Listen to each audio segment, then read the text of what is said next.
बिस्मिल्लाहिर्रहमानिर्रहीम अस्सलामु अलैकुम। इंग्लिश ग्रामर के सिलसिले में हमारी आज की वीडियो है प्रेजेंट कंटिन्यूअस टेंस और प्रोग्रेसिव टेंस। कंटिन्यूअस टेंस को प्रोग्रेसिव टेंस भी कहते हैं। तो चलिए शुरुआत करते हैं। प्रेजेंट प्रोग्रेसिव टेंस, उर्दू में पहचान।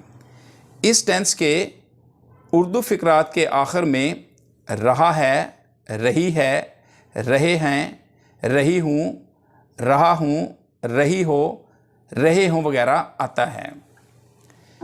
इस टेंस के फ़िक्रात को इंग्लिश में ट्रांसलेट करने के लिए सबसे पहले सब्जेक्ट की ट्रांसलेशन करते हैं। यानी सिंपल सेंटेंसेस हों तो सबसे पहले सब्जेक्ट की ट्रांसलेशन करते हैं। अगर हमारे पास सब्जेक्ट ही, शी, इट और एनी सिंगुलर नेम या कोई भी वाहद नाम, वाहद सीगा हो तो इसके बाद क्या लगाते हैं, इज़, और इसके बाद प्रेजेंट पार्टिसिपल फॉर्म। इसी तरह अगर हमारे पास सब्जेक्ट फाइल, डूअर, काम करने वाला आई हो तो आई के बाद जो ऑक्सिलरी या हेल्पिंग वर्ब है वो एम लगाते हैं और उसके बाद प्रेजेंट पार्टिसिपल फॉर्म और उसके बाद में ऑब्जेक्ट। इसी तरह अगर सब्जेक्ट हमारे पास यू, वी, दे और प्लूरल नाउन्स हों तो इनके बाद जो ऑक्सिलरी वर्ब है वो आर लगाते हैं और उसके बाद प्रेजेंट पार्टिसिपल फॉर्म। आईएनजी वाली फॉर्म को प्रेजेंट पार्टिसिपल फॉर्म कहा जाता है। इस टेंस के कुछ फ़िक्रात लेते हैं उर्दू में और फिर इसकी ट्रांसलेशन भी करते हैं। फॉर एग्ज़ाम्पल, वो स्कूल जा रहा है, he is going to school. अब यहाँ पे चूँकि ही सब्जेक्ट है तो ही, शी, इट और एनी सिंगुलर नेम, तो इसके बाद हम क्या लगाएंगे, हेल्पिंग वर्ब इज़ और उसके बाद प्रेजेंट पार्टिसिपल फॉर्म यानी आईएनजी वाली फॉर्म। वो स्कूल जा रहा है, he is going to school. मैं सबक पढ़ रहा हूँ, I am reading a lesson. यहाँ पे अब सब्जेक्ट डूअर फाइल आई है तो आई के बाद हेल्पिंग वर्ब जो है वो एम आता है। वो क्रिकेट खेल रहे हैं, दे आर प्लेइंग क्रिकेट। लड़के सवालात हल कर रहे हैं, बॉयज़ आर सॉल्विंग सम्स। अब यहाँ पे जो बॉयज़ है ये भी प्लूरल नाउन है, जमा का सीगा है, तो इसके लिए भी हम हेल्पिंग वर्ब आर यूज़ करेंगे। Boys are solving sums. बारिश हो रही है, इट इज़ रेनिंग। बूंदाबांदी हो रही है, इट इज़ ड्रिजलिंग। हुकूमत नए स्कूल खोल रही है, the government is opening new schools.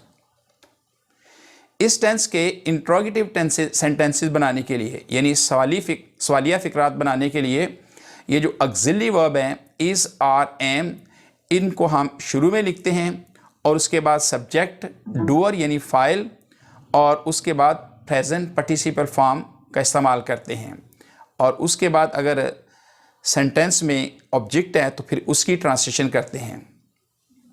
तो इसी तरह ही, शी, इट और एनी सिंगुलर नाउन यानी वाहद नाम हो तो उसके शुरू में इज़ लगाएंगे और आई के साथ हम शुरू में एम लगाएंगे और बकिया जितने भी हैं उनके लिए हम आर लगाते हैं।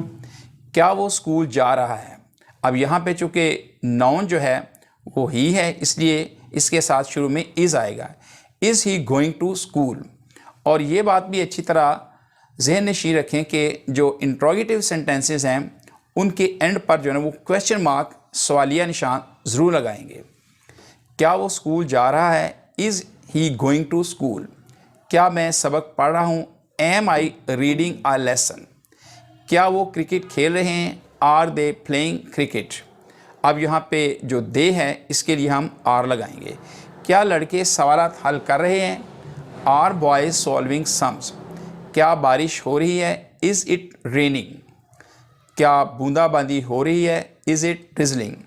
क्या हुकूमत नए स्कूल खोल रही है, is the government opening new schools. इसी तरह इस टेंस के अगर मनफी फ़िक्रात आते हैं, नेगेटिव सेंटेंसेस, तो मनफी फ़िक्रात कौन से होते हैं जिनमें ना पाई जाए। तो इस टेंस के नेगेटिव सेंटेंसेस को इंग्लिश में ट्रांसलेट करने के लिए फ़र्स्ट ऑफ ऑल सब्जेक्ट की ट्रांसलेशन करेंगे और उसके बाद इज़ नॉट, और एम नॉट आर और नॉट लगाएंगे। अगर सब्जेक्ट हमारे पास होगा he she it are any singular noun तो फिर उसके बाद हम लगाएंगे इज़ नॉट, और आई के बाद एम नॉट, और इस तरह you we they are plural nouns के बाद आर नॉट लगाएंगे। वो स्कूल नहीं जा रहा है, he is not going to school. मैं सबक नहीं पढ़ रहा हूँ, I am not reading a lesson. वो क्रिकेट नहीं खेल रहे हैं, they are not playing cricket. लड़के सवालात हल नहीं कर रहे हैं, boys are not solving sums. बारिश नहीं हो रही है, इट इज़ नॉट रेनिंग। बूंदाबांदी नहीं हो रही है, इट इज़ नॉट ड्रिजलिंग। हुकूमत नए स्कूल नहीं खोल रही है, the government is not opening new schools. इस टेंस में अगर इंट्रोगेटिव नेगेटिव सेंटेंसेस आते हैं, यानी वो मनफी भी होते हैं, सवालिया भी होते हैं, तो उनकी ट्रांसलेशन करने के लिए शुरू में हम लगाते हैं इज़ आर एम और उसके बाद सब्जेक्ट, और सब्जेक्ट के बाद हम नॉट, नॉट के बाद प्रेजेंट पार्टिसिपल फॉर्म यानी आईएनजी वाली फॉर्म का यूज़ करते हैं, और उसके बाद अगर सेंटेंस में सब्जेक्ट ऑब्जेक्ट दिया हो तो फिर उसकी ट्रांसलेशन करते हैं। फॉर एग्ज़ाम्पल, क्या वो स्कूल नहीं जा रहे हैं, is he not going to school. अब इसमें देखें, सबसे पहले हमने जो ऑक्सिलरी वर्ब है वो शुरू में लिखा है, और सिंपल इंट्रोगेटिव हों तो उनमें भी शुरू में हम इज़ लगाते हैं, और इंट्रोगेटिव नेगेटिव हैं तो इसमें भी शुरू में हम इज़ लगाएंगे। तो इसके बाद क्या आएगा, ही, और ही के बाद नॉट आएगा। क्या वो स्कूल नहीं जा रहा है, is he not going to school. क्या मैं सबक नहीं पढ़ रहा हूँ, am I not reading a lesson. क्या वो क्रिकेट नहीं खेल रहे हैं, are they not playing cricket. क्या लड़के सवालात हल नहीं कर रहे हैं, are boys not solving sums. क्या बारिश नहीं हो रही है, इज़ इट नॉट रेनिंग। क्या बूंदाबांदी नहीं हो रही है, इज़ इट नॉट ड्रिजलिंग। क्या हुकूमत नए स्कूल नहीं खोल रही है, is the government not opening new schools. And पे एक बहुत ही खूबसूरत बात है, चींटी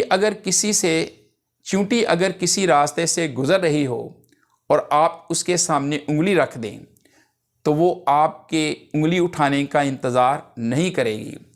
यानी चींटी अगर किसी रास्ते से गुजर रही हो और आप उसके सामने उंगली रख दें तो वो आपके उंगली उठाने का इंतज़ार नहीं करेगी, बल्कि अपना रास्ता बदलकर अपनी मंजिल की तरफ चल पड़ेगी।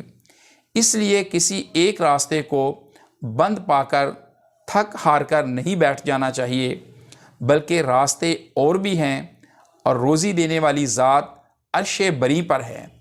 बसा औकात वो किसी चीज़ से महरूम करता है ताकि वो तुम्हें इससे बेहतर अता करे। अस्सलाम वालेकुम, अल्लाह हाफिज़।